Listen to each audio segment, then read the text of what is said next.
የዮዲት ጉዲት አማቷን አሁን ላይም ቢሆን እያሰቃየቻት እናያታለን። በዚህም ያልተገነዘበው ልጅ እንግዲህ እናቱ በህራብ አለንጋ ስትገረፍ አይኗ እየተንከራተተ እነርሱ ግን በፍቅር እያጣጣሙ ምግባቸውን ሲበሉ እናስተውላለን። በስተመጨረሻም የዮዲት ከእናቷ ልጅ ካስቻለው ጋራም ትልቅ ፍጥጫ ገጥማለች። በዚህም የተበሳጨው ወንድሟ በጥፊ ሲያቃጥላትም እናስተውላለን። ፀሐይን አሁንም እኝክ አርጋ ይዛታለች። ፀሐይ እንግዲህ ሰራተኛ እንደመሆኗ መጠን ምንም ትርፍ ቃላት መናገር ባይገቧትም ግን ልክ ልኳን እንደ ውሃ ስታጠጣትም እናስተውላለን። በዚህም ተስፋ የቆረጠችው አለም የመጨረሻውን ግብ ለማድረግ ትንሽ ቀርቷታል። እናትየዋ ጨጓራ እየተቃጠለ በባዶ አንጀቷ ብትሆንም ነገሩን ግን በመታገሷ አሸናፊነት የሚታይባቸው ይመስላለኝ።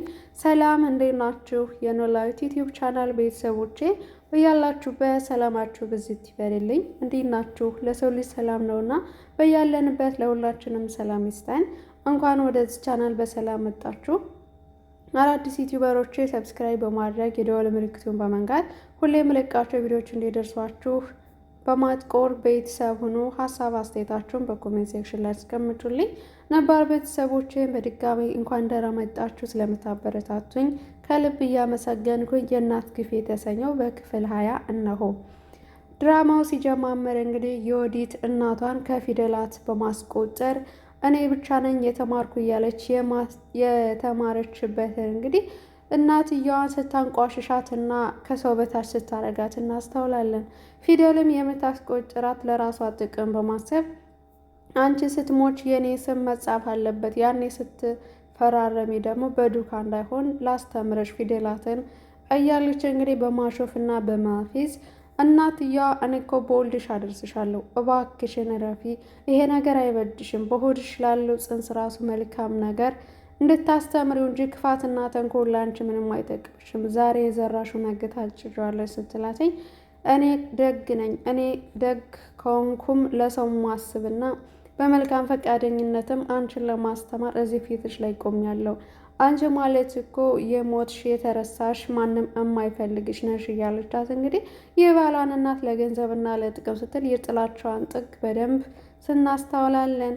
እንግዲህ አለምም ምግብ አማረኝ ስትላተኝ የሰራችው ምግብ አቅርባ ልትበላ ስትል ብድግ አድርጋ አንቺ በየአይነት ልትበይ አይገባሽም፣ ይሄ እኮ የወር አስቤዛዬን ጨረሽው፣ ቆይ ለምን አታስቢም? አንቺስ ቢሆን ለምን ሰራሽ ብላ ስትጠይቃት አማሬ ስላለች ነው፣ የአማራትን ሁሉ ልትበላ አይችልም፣ የተመጣጠነ ምግብ እኮ ያስፈልጋታል፣ ይቺ ሴትዮ እየራባት ነው ከህመሟ በላይ ስትላትኝ የተመጣጠነ ምግብ የሚያስፈልግ ለህፃናት ላይ እድገት እንጂ እድሜያቸውን ጨርሰው በድዳቸው ለቆሙ ሰዎች የተመጣጠነ ምግብ ሳይሆን ሽሮ ብቻ በቂ ነው። ከዚህ በኋላ የወር አስቤዛዬን መጨረስ የለባችሁም፣ አታዝኑም ወይ? በተወደደ ኑሮ ሽንኩርትና ቀይ ስር ስንት እንደገባ ታውቃላችሁ? ብላ የሂሳብ ዋጋ ዝርዝርም አውጥታ ስትጠይቃቸው እናስተውላለን።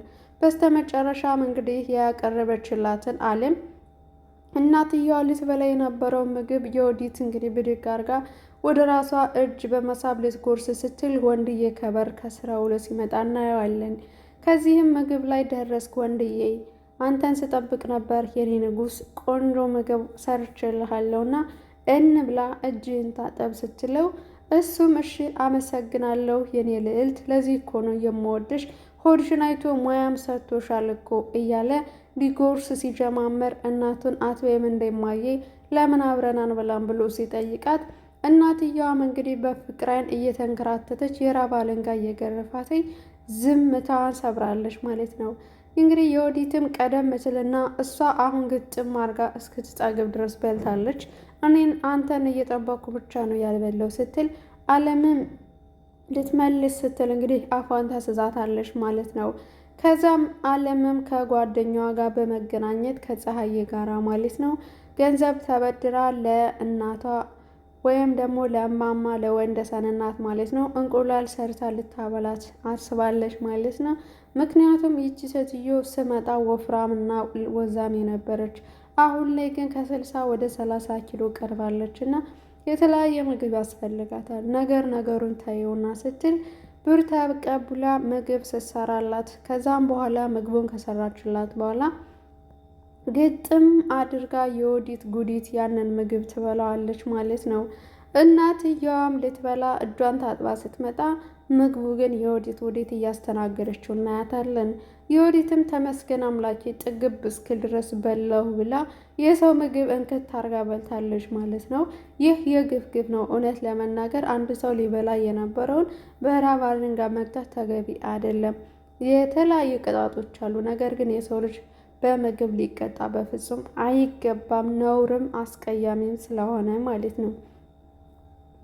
ታዲያ በዚህ መካከል ደግሞ የሚያናድደው ነገር ወንደሰን ሚስቱ እቤት መቀመጧን ሳያስታውል ሲቀር በዚህ ተራራ ፀሐይ የት ነው የምትሄደው? እርጉዝ ነሽ፣ እረፊ ተቀመጭ ብያት ነበረ እኮ የት ነው የምትሄደው? ሲል እማማም ሁሌም እሷ እግር እንዳበዛች እንደተንከራተተች ነው። ስለዚህ ተቀምጣም አታውቅም እኮ ምነው ዛሬ ነው እንደ ያስተዋልክ ስትለው እማዬ እሷ እኮ እርጉዝ ነች፣ ለራሷ ባታስብ ለልጇ እንኳን አታስብም። እሷ እኮ መስኖረው ለሰው ነው። ደግሞም የእርዳታ ድርጅት ከፍታለች። እማዬ አየሻት ምን ያክል ጎበዝና አዛኝ እንደሆነች፣ ለሰው ልጅ ያላት ትልቅ ቦታ። ግን እኔ የሚገርመኝ ለራሷ አንድ ጊዜ እንኳን ጊዜ ሳትሰጥ ለሰዎች የምትኖረው ነገር። እኔ በዚህ ደግሞ ተጎዳችብኝ። እማዬ እባክሽን መከሪያት ሲላት እናቲቱ ዝምታዋን ሰብራ አይደለ እኔ መመክራት ትሰማኛለች ብለህ ነው አንተ ንገራት ትለዋለች። በጣም ነው የምትወድሽ፣ በጣም ነው የምታከብርሽ፣ ታውቂያለሽ ከኔ በላይ እሷ ትወድሻለች ሲል ይልቅ እንደ እናትነት የምመክራት ነገር ቢኖር ለምታደርገው ነገር ሁሉ ለልጇም እንዳይተርፍ ንስሐ ግቢ ብለህ ንገራት። ይህን ደግሞ አንተ ትሰማሃለይ ስትለው ወንድዬ እናቱ ጋር በጣም ይጮኋለኝ። እማዬ በባለፈው ይቅርታ አድርጌላታለሁ ብለሽ ነበረ። አሁን ላይ ግን ያህንን ዋሽተሽ ነው አደለ? አሁንም እንደተቀየምሻት ነው አደለ? የወዲት እኮ ሆርሞን ነው እንደዚያ ያደረጋትኝ እንጂ በጣም የዋህና ትሁት ናት። ከአንቺ በላይ እኔ በደንብ አውቃታለሁ። እማዬ ለምን ነው ይቅር ያላልሻት? ይኸውልሽ አንቺና ሚስቴ ፍቅር ካልሆናችሁ እኔ ምን ማድረግ እችላለሁኝ? በጣም ነው ማዝነብሽ እያለ እናቱ ላይ ጫና ያደርግባታለኝ። ማዘሯም አንተ ከሚከፋህ ልጄ በፍቅር እኖራለሁ፣ ምንም አይክፋህ፣ እኔ ግን ክፉ አይደለሁም ለሷ ስትለው እናስተውላለን።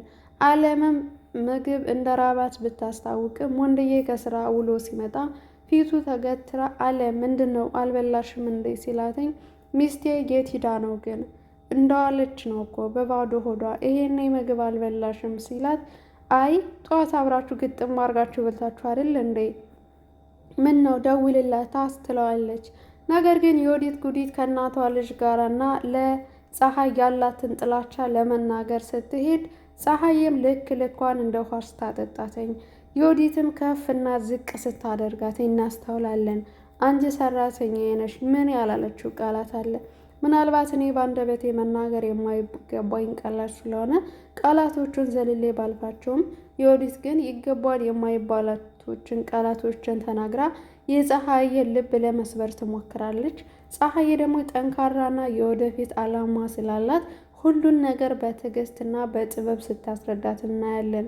ከዚያም እኩያሽ አደረግሽኝ እንደ ፊት ለፊትሽ ሰናግርሽ ብላ በጽፊ ልትማታ ስትል ወንድሟ ይመጣና እስኪ በይ ሞክሪያት፣ ከዚህ በኋላ ጫፏን እንዳትነኪያተኝ፣ እኔ አንቺ ተባባሪ አይደለሁም፣ መልካምነት ያሸንፋል። እስከ መቼ ድረስ ነው እስከ ክፋትና እስከ ተንኮልሽ የምትኖሪው? ከአሁን በኋላ ግን ፀሐይ የነካሽ ማለት ጸብሽ እኔ ጋር ነው፣ የመጨረሻ ነው ምነግር ሲል ምን ነው ስሞት ለቅሶዬ እንዳትቆም መቃብሬ ላይ እንዳትቆም ነው ስትለው መቃብር ብቻ አይደለም አሁን በቁምሽ ያለሽ እንኳን አጠገብሽ ራስ ማቆም አልፈልግም፣ ይህን ተንኮልሽን እስከ እናትሽ ድረስ መተው አለብሽ ሲላት ዘራፍ ትላለች ማለት ነው። እኔ እኮ የምወድህ እህትህ ብቸኛ የእናትህ ልጅ ነኝ፣ ከኔ አስበልጠህ እንዴት ተራ ሰራተኛ ትወዳለህ ስትለው ይህኔ ነበር በጥፊ ልኳን ያስገባት ማለት ነው። እሷም ይገባታል። እውነት ለመናገር በጣም እንጭር አርጓት ነበረ ማለት ነው። እሱም አልበቃት ብሎ የበለጠ ፀሐይ ላይ አሁንም እየዛተችባት እናስተውላለን ማለት ነው። ወንድዬም እንግዲህ እናቱን ተቆጭቷል። የሚያስጠላው ነገር አለምም ካሜራውን እንግዲህ በሁሉም ነገር አጠናክራለች። የቀራት ነገር ምን ቢሆን ነው መድኃኒቱ የት እንደሚቀመጥ ነው። ምግብ ስትበርዝ አይታታለች። እናቷ ምን ያክል ስታጨቃጭቃት እንደነበርም እናስተውላለን። ሌላ ብዙ ነገር አለ ማለት ነው። በዚህ ድራማ ላይ በጣም ብዙ ነገሮች እንማርበታለን። ምናልባት እነሱ የሚጠቀሙበት ቃላት አስቀያሚ ቢሆንም ነገር ግን ደግሞ የገሃዱ ዓለም ከዚህ በላይ ነው ማለት ነው።